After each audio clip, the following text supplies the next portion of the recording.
Assalamualaikum warahmatullahi wabarakatuh.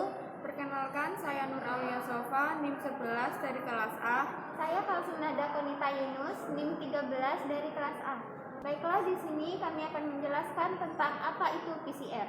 Baik, di sini saya akan menjelaskan tentang pengertian dari PCR.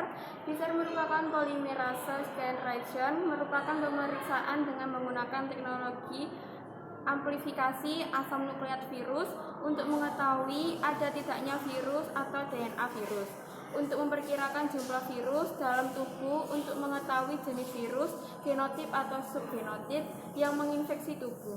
Baiklah, di sini saya akan menjelaskan tentang tujuan dari alat PCR. Tujuan dari alat PCR yaitu untuk mendeteksi sejumlah kecil sel kanker dan perubahan genetik yang menyebabkan penyakit. Kondisi lain yang bisa terdeteksi melalui tes PCR yaitu influenza, tuberkulosis, HIV, Ebola, dan hepatitis C. Selanjutnya saya akan menjelaskan dari manfaat alat PCR. Tes PCR terutama pada masa pandemi COVID-19 kemarin, yaitu untuk membantu menahan laju pandemi COVID-19 dengan mengidentifikasi individu yang terinfeksi virus ini. Selain itu, hasil tes ini membantu petugas kesehatan dalam memilih jenis perawatan sesuai gejala yang kita alami. Jika hasil tes menunjukkan positif, kamu perlu melakukan karantina atau isolasi mandiri untuk mencegah penularan virus ke orang lain. Sementara itu, jika hasilnya negatif, artinya virus corona tidak terdeteksi melalui tes ini.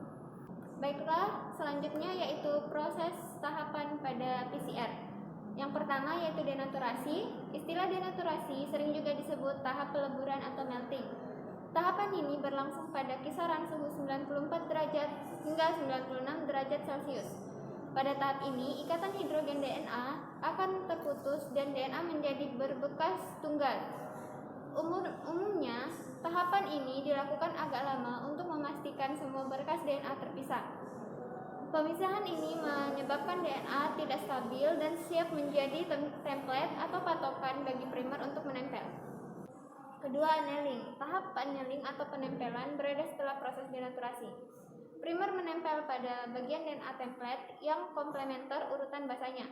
Tahap ini dilakukan pada suhu sekitar 45 hingga 60 derajat Celcius. Penempelan ini bersifat spesifik. Suhu yang tidak sesuai menyebabkan gagalnya penempelan primer atau primer menempel di sembarang tempat.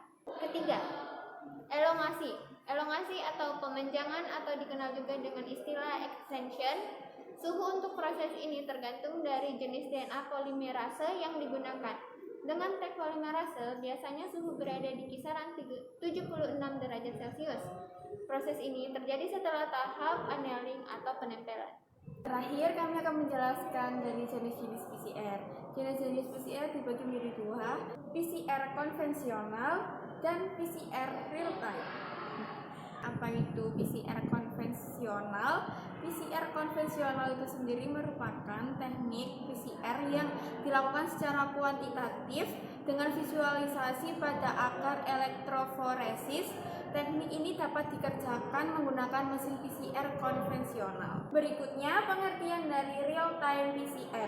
Real-time PCR sendiri dapat mengidentifikasi dan menyajikan perkembangan reaksi PCR secara kontinu atau real-time. Jumlah DNA di awal reaksi dapat dihitung secara kuantitatif. Nah, baiklah, di sini kami akan menjelaskan perbedaan dari metode PCR konvensional dan metode PCR real time, di mana metode real time PCR merupakan metode yang terbaik dan lebih efisien di dalam kecepatan mendeteksi virus VNN dibandingkan dengan menggunakan PCR konvensional, di mana metode PCR konvensional dengan waktu 5 jam, sedangkan pada metode real time PCR dengan waktu 2,5 jam saja.